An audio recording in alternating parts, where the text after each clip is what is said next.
Alors, toujours dans le cadre de ces travaux dirigés de physique statistique 2, aujourd'hui, on va aborder un exercice qui va, dont l'objectif est de se familiariser avec certaines fonctions spéciales qui ont une relation avec les distributions de Fermi-Dirac et les distributions de Bose-Einstein. Alors, on va voir deux de ces fonctions.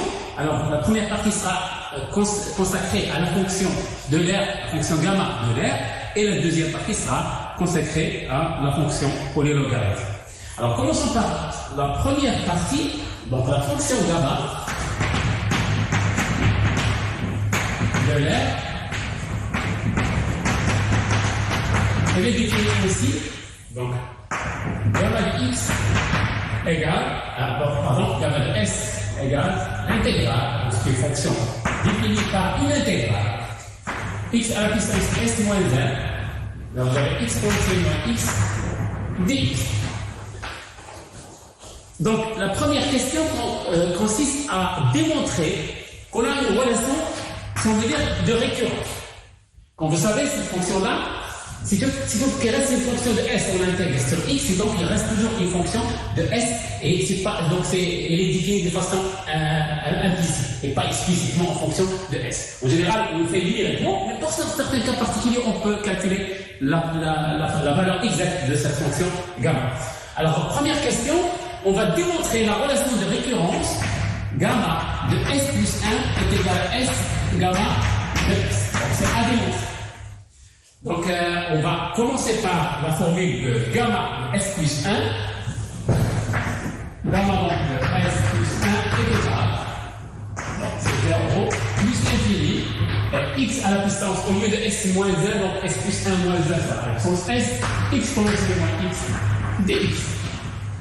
Alors, maintenant, l'objectif, c'est d'essayer de la mettre sous forme de gamma s, en fonction de gamma s. Alors, gamma s, c'est quand il y a s à la puissance moins 1 ici, et là, j'ai la puissance s, donc je vais automatiquement penser à faire une intégration par partie. Donc là, je vais l'appeler une fonction u, et là, donc, que je vais dériver après, là, c'est un vecteur. Donc c'est uv, donc ça va être, le u, c'est x à la puissance s, et le v, c'est moins exponentielle moins x.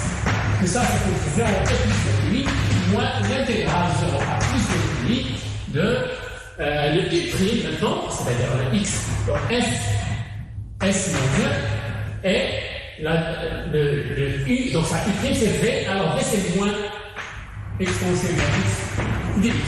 Donc voilà. Ça, c'est 0 ici en 0, et c'est 0 en moins en plus l'infini. Donc c'est 0, et là, moins, moins, donc c'est s, l'intégrale, 0 plus l'infini, s moins 1, exponentielle moins x, dx. Alors, quand vous voyez donc, ça, c'est juste la fonction gamma de s. Donc, s, gamma de s. Voilà. La fonction gamma de s plus 1, c'est défini en fonction de la précédente. Donc c'est une formule de référence. On va démontrer maintenant. Et ça va avoir des applications qui sont très importantes. La première des applications, c'est quoi? L'objectif des questions qui restent, c'est quoi? C'est, bien que je ne peux pas calculer de façon exacte gamma pour chaque s, je peux quand même le calculer pour deux cas particuliers. Pour tous les entiers et pour tous les demi-entiers. Alors pour les entiers, d'abord, alors c'est la question numéro question numéro 2. Alors, dans la question numéro 2, on vous dit démontrer que si c'est n est entier, alors on va prendre un entier, et on va calculer le gamma de n. Alors, calculons le gamma de n plus 1. Alors, gamma de n plus 1, bien sûr, on va toujours appliquer la formule de référence, et ça me donne donc n, gamma de n. Mais là, je peux encore mettre et utiliser la fonction de référence pour n et avoir n fois, alors gamma de n c'est tout simplement n moins 1 pour les gamma de n moins 1 et pour pas de récurrence. Alors si je fais le calcul, je vais arriver à gamma de n plus 1. Donc la suite, ça va être n moins 1. Alors je m'arrête là où je veux. Alors je vais essayer de m'arrêter tout simplement au dernier élément possible, c'est 1. Alors, gamma, on va gamma 1, parce que gamma de S, il est défini pour S supérieur à 0. Comme on va voir. Donc, gamma de 1, alors si je mets gamma de 1, il faut le calculer maintenant, on va dire direct, tout simplement. Donc, gamma de 1, c'est l'intégrale de 0 à plus l'infini. Et donc, le x à la puissance 1 moins 1, ça prend 0, exponentielle x. Alors ça c'est juste 1, et donc ça reste l'intégrale de ceci, c'est exponentielle x, donc 0 plus l'infini. En plus l'infini c'est 0, en moins l'infini c'est 1, donc moins les autres, ça va. Ah voilà, gamma de 1 c'est 1, donc ce qui veut dire que gamma de 1 plus 1 égale tout simplement, donc ça maintenant c'est juste 1. Donc, on s'arrête à 1, c'est n factoriel. Voilà. Donc, on a démontré cette propriété pour tous les entiers. Maintenant, la deuxième question, la troisième, ici, on va considérer le cas de S demi-entier. Donc, troisième question, S demi-entier. Et la question, il nous dit, premièrement, calculez d'abord gamma de n demi. On est effectivement un changement de variable approprié, etc. Bon, pourquoi on vous dit ça? Tout simplement parce que si j'essaie de prendre un demi-entier quelconque, c'est pour ça que je fais gamma sur 7 demi, je vais calculer c'est un demi-entier, alors ça sera toujours par la récurrence, ça sera 5 demi si vous voulez, ça c'est n plus 1, donc ça c'est 5 demi plus 1. Donc j'aurai 5 demi gamma plus 5. Et donc, par référence, encore une fois, c'est 5 demi multiplié par. Alors, ça, c'est 3 demi, gamma de 3 demi. Vous voyez, c'est toujours la même logique. On est en train de reculer de plus en plus vers des valeurs petites. Donc, c'est égal à 5 demi fois 3 demi fois gamma de 3 demi, c'est tout simplement 1 demi gamma de 1 demi. Oui. Et maintenant, je n'ai plus le droit d'avancer parce que sinon, je vais tout simplement être en contradiction avec la condition qui dit que S est supérieur à 0. Bon. Le suivant, c'est moins 1 demi. Donc je m'arrête à 1 demi. C'est pour ça donc le 1 demi. Oui. Okay. Autrement dit, si j'arrive à avoir le gamma de 1 demi, je vais pouvoir trouver toutes les valeurs des 10 demi-entiers. C'est ça donc la logique du problème. Donc je vais maintenant essayer de le faire pour gamma de 1 demi, que je vais calculer bien sûr directement. Alors, gamma de 1 demi est égal à l'intégrale, après la formule que je viens de passer, donc de 0 à plus l'infini, x à la puissance 1 demi moins 1, exponentielle moins x dx. 1 demi moins 1, c'est juste moins 1 demi. Et là, cette formule-là, il faut penser à le faire de manière directe. Donc, on va penser, logiquement, comme on le propose ici, de faire un changement de variable. Un changement de variable adéquat serait de penser ici que ce x à la puissance 1 demi, de mettre un carré ici. Autrement dit, si je mets u égale x carré, alors le du, pardon, x égale u carré, c'est l'inverse. Alors, je devrais mettre le x égale à u carré. On va voir sa racine, racine simple. Donc dx égale à 2u du. Donc je vais avoir l'intégrale de 0 plus l'infini. Alors là, je vais avoir u à exponentielle moins 1 tout simplement. Et là, je vais avoir exponentielle moins u carré. Et là, le dx c'est tout simplement ça. Donc 2, il y a u, même u. Et vous voyez bien que c'est le bon choix parce que ça c'est simple. Donc directement. Et ça me donne, en fin de compte, 2 fois l'intégrale de ça. Alors vous voyez, ça c'est une intégrale gaussienne, donc c'est l'intégrale qu'on vous donne ici, sauf que les bornes ne sont pas les mêmes. Autrement dit, on redonne, on a l'intégrale gaussienne, moins 1 plus l'infini, exponentielle moins x carré de x, ça c'est racine de x. Mais ça c'est une fonction paire. Donc ça, c'est tout simplement, ça c'est égal à 2 fois l'intégrale 0 à plus l'infini, exponentielle moins x carré dx. Autrement dit, ça c'est la solution. Donc c'est exactement ce qu'on a là. Donc ce qui est dit, c'est gamma de 1 demi est égal à racine de x.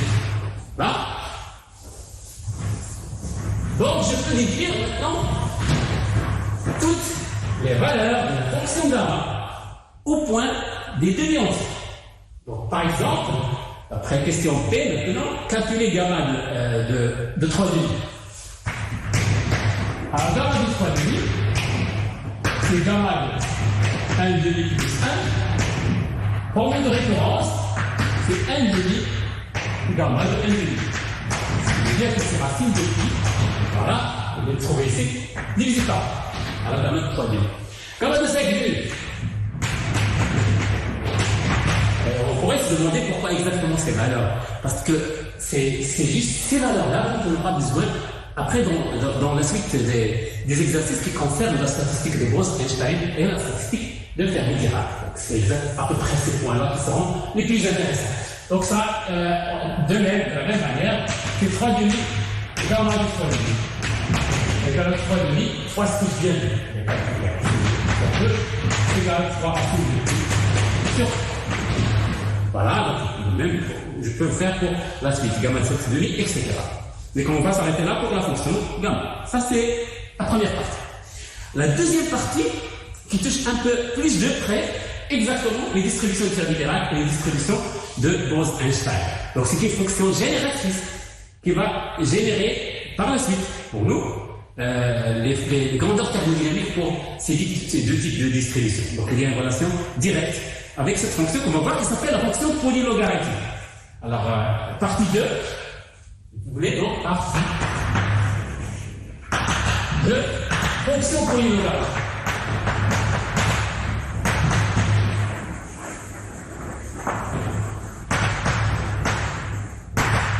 Alors, elle est définie de la même manière, de façon implicite, sous forme intégrale, et c'est la fonction avec un indice S de certaines z, et qui est égal à l'intégrale de moins l'infini de 0 à plus l'infini de x à la puissance s moins 1,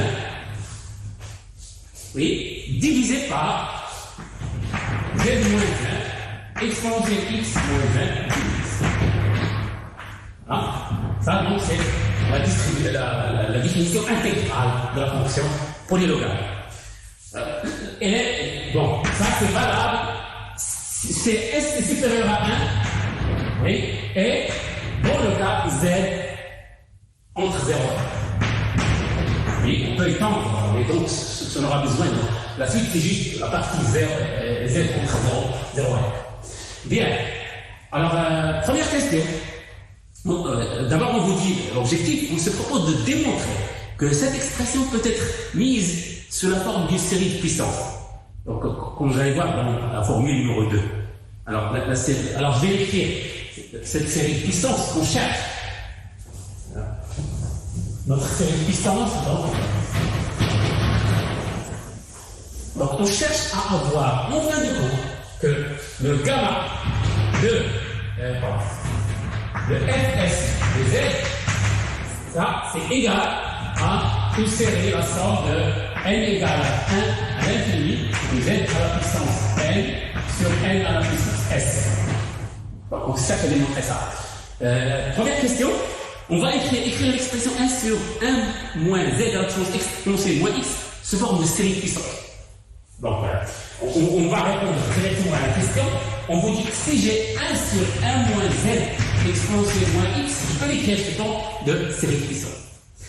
Et ça, je peux le faire si je remarque que ça, c'est une forme qui est tout simplement la forme 1 sur 1 moins q. Et ça, c'est juste la somme infinie des termes des séries géométriques à condition que ça converge. Et la convergence, c'est juste la valeur absolue de q est inférieure à 1. Donc ça, c'est la condition de convergence de la série que je vais écrire. Alors, il faut le justifier. Tout simplement, ça, c'est z exponentielle moins x. Je sais que z est en valeur absolue inférieure à 1. Et le x est positif, donc valeur absolue exponentielle moins x, c'est inférieur à 1. Le produit, c'est inférieur à 1, donc c'est bien vérifié. Je peux l'écrire sous forme de série de termes géométriques. Alors, série de termes géométriques. En fait, somme de termes de séries de suites géométriques Donc 1 sur 1 moins tout simplement 1 plus Q plus Q carré, etc. qui va être écrit sur la forme somme de K égale à 0 jusqu'à l'infini de Q à la puissance N. Q à la puissance 4. Voilà. Ce qui veut dire que 1 sur 1 moins Z exponentielle moins X, c'est tout simplement la somme de ce K égale à 0. L'infini de Z exponentielle moins X Q à la puissance 4. Voilà. Et ça, donc, c'est bon, c'est tout ça. On a répondu à la question. On va toujours essayer d'appliquer ça pour la suite. Donc, je vais passer ça, on va le retrouver. Donc, la question suivante, il nous dit que appliquer le résultat précédent à la formule 1, c'est-à-dire à la définition, pour déterminer la série puissante. Donc, on va appliquer ça dans la question 2. Application. Comment appliquer ça? J'ai 1 moins Z à exponentielle moins X. Mais là, je n'ai pas ce terme-là, je ne l'ai pas ici. Non? Je vais faire la chose suivante. Si je factorise par Z exponentielle moins X, je multiplie par Z exponentielle moins X, mon dénominateur est au numérateur. Qu'est-ce que j'aurai? J'aurai fz égale l'intégrale de 0 à plus l'infini. J'aurai x moins 1, je multiplie par Z exponentielle moins X. Oui, pourquoi? Pour avoir un 1 ici. Oui, j'essaye d'approcher ça. Donc je vais avoir un 1 là, et de ce côté-là, je vais bien sûr 1 moins Z exponentielle moins X. Oui, voilà, dx. Et là, j'ai le droit de remplacer ça, 1 sur ça, par cette somme. Ce qui va me débarrasser du numérateur. Est égal à 0 à plus l'infini, x s moins 1. Donc z exponentielle moins x, et là j'aurai une somme sur k égale à 0 jusqu'à l'infini de z exponentielle moins x à la puissance k. Voilà, je viens de le remplacer, et j'aurai le dx. Voilà mon intégrale. Qu'est-ce que ça veut dire? Bon, maintenant il est un peu simple, juste les exponentielles et les puissances. Donc, je vais essayer de mettre ce qui est dans l'intégrale. Donc, je vais combiner ça d'abord. X s moins 1. Je mets l'intégrale de 0 à plus l'infini. J'ai aussi les sommes. Je vais les organiser après. Donc, de 0 à plus l'infini. De x à la puissance s moins 1. C'est donc x à la puissance s moins 1. Et j'ai donc, de ce côté-là, z. Voilà, donc z à la puissance k plus 1. Et l'expansion aussi. Donc il y a une puissance de k plus 1. Donc z à la puissance k plus 1. Et l'exponentielle s'il y a k plus 1. X. Voilà, c'est tout. Et dx. Donc il y a une somme et une intégrale. Alors comment gérer ça? Alors premièrement, il y a quelque chose qui ne dépend pas de la somme. C'est-à-dire, je peux sortir à l'extérieur de la somme, il y a quelque chose que je peux sortir à l'extérieur de l'intégrale. Donc, je vais d'abord essayer de permuter la somme et l'intégrale. Et ça ne l'est permis que si les intégrales qui sont à l'intérieur, ils convergent. On va supposer qu'ils convergent. Et après, bien sûr, on va confirmer qu'ils convergent. Et c'est l'intégrale de 0 à plus l'infini. De quoi? Alors, tout ce qui ne dépend pas de l'intégrale, c'est z à la puissance. Donc, on peut sortir déjà z à la puissance k plus 1. Le reste intégrale de 0 à plus l'infini. Encore. Donc, le reste x à la puissance s moins 1, exponentielle moins k plus 1, x dx. Voilà. Quoi encore? Alors là, je m'approche à quelque chose que je connais. Je m'approche de la fonction gamma. Et là, je peux l'obtenir directement en faisant un changement de variable. Par exemple, un u égale, vous voulez, k plus 1 x. Donc j'aurai la somme de k égale à 0 plus l'infini, z k plus 1. Bon, voilà. Ah, j'ai oublié, dans la définition, il y a un gamma. Il y a un gamma S dans la définition ici. Et c'est gamma S, en fait. Là, on peut se demander pourquoi elle est là.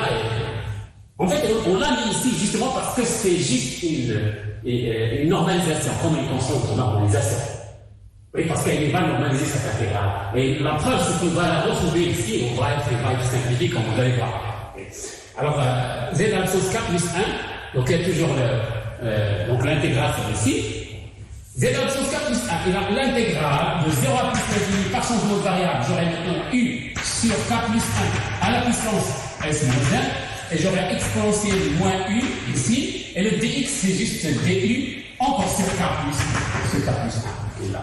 Et là, j'aurai donc en fin de compte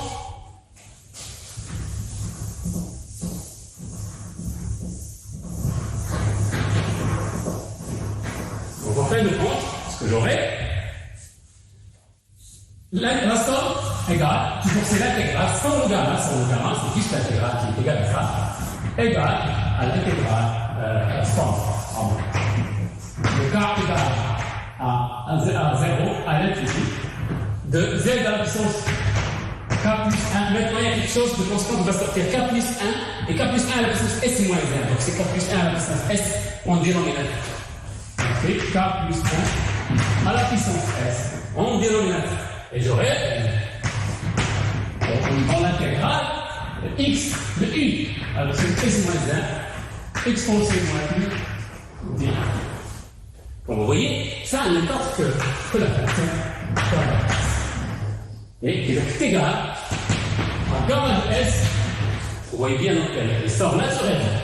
La somme sur, et là je vais faire un changement de variable, k plus 1 égale à n. Et j'aurai donc n qui va de, lorsque k égale 0, ça c'est égal à 1, et l'infini ça reste infini, et z à la puissance n sur n à la puissance s. Voilà ce que je retrouve avec la fonction gamma. Donc c'est juste l'intégrale qui est égale à ça. Et donc la fonction fs de z est égale à 1 sur gamma de s, l'intégrale que vous avez, donc c'est juste le xs moins 1 sur z moins 1 exponentielle x moins z dx.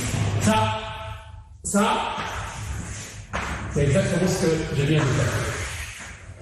Et en fin de compte, j'aurai fs de z est égal, donc je simplifie par la fonction gamma, et il reste la forme de série z, série infini, n à la puissance s.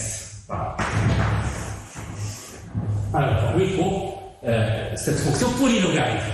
Donc, je peux l'écrire sur cette forme. Quelle est l'utilité? En fait, l'utilité, comme on va voir, les distributions de Fermi-Dirac et de Bose-Einstein amènent un type de développement ou tout simplement directement à l'intégrale, on peut faire ce forme de développement. Pourquoi? Dans le cas où z est petite, très petite, ça se passe généralement à haute température, qui est la même limite pour Bose-Einstein et pour Fermi-Dirac, j'aurai ça va être tout simplement z plus z carré sur 2 à la puissance s plus z cube sur 3 à la puissance s. Ça dépend de l'index s, bien sûr que j'ai. Et je peux m'arrêter à l'ordre que j'ai. Et ça peut permettre de faire le développement à haute température. Bien, alors maintenant, certaines autres propriétés, et qu'on va tirer de cette égalité, c'est démontrer que z, c'est-à-dire la dérivée, lorsque je fais la dérivée de fs de z, on va démontrer dans la question 3, démontrer que z dfs de z sur dz est égal à fs moins 1 de z. Donc si je dérive la fonction f de z, j'obtiens la fonction avec l'indice qui est juste le précédent, l'indice précédent. Donc c'est comme une échelle. Par exemple, s. Si je dérive mon s, je trouve la dérivée de s moins 1, etc. Donc c'est comme une échelle. Alors, bien sûr, avec un facteur ici qui apparaît. Donc on va le démontrer. Donc prenons f' de z, c'est le df f de z sur tz. Mais les gars, on a le choix d'utiliser la forme intégrale ou la forme série. Mais il est plus facile, comme vous voyez, d'utiliser la forme série. Donc j'aurai d sur tz, la somme sur n égale 1 plus k infini plus n sur n à la puissance s égale Donc, je fais rentrer la dérivée dedans, n égale 1 jusqu'à l'infini, j'aurai n, z à la puissance, donc z à la puissance n moins 1 sur n à la puissance s. Et ça, c'est égal à la somme n égale 1 jusqu'à l'infini. Alors, le n sur ns, j'aurai n au dénominateur, une puissance de s moins 1. Et là, j'ai n moins 1. Et là, je peux faire un changement de variable si vous voulez. Autrement dit, bon, je laisse comme ça parce que l'indice qui les intéresse, c'est n-1. Et là, il y a n1. Et donc, je peux redresser ça en multipliant en divisant par z, multipliant par z, tout simplement. On dit, donc, est égal. Alors, si je multiplie par z, je fais directement z, d de fs de z, z qui manque, c'est le numérateur, ça va être donc la somme sur n égale 1 jusqu'à l'infini, le z à la puissance n sur n à la puissance s moins 1. Et ça n'est autre que le f avec un autre indice. C'est pas l'indice de départ, c'est pas l'indice s, mais ce sera un autre indice qui sera l'indice s moins 1. Donc f s moins 1. Alors bon, on a démontré la formule.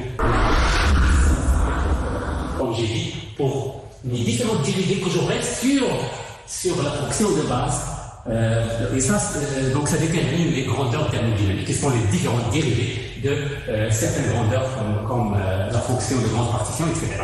Alors, il reste une remarque que je vais essayer de mettre en fin de cet exercice, c'est que, donc remarque,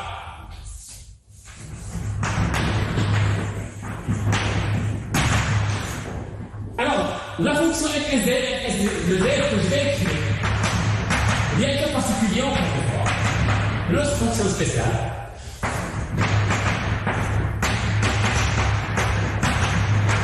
l'autre fonction spéciale qui sera obtenue, c'est ce qu'on appelle la fonction zeta de Rayleigh. Alors, fonction zeta de Rayleigh.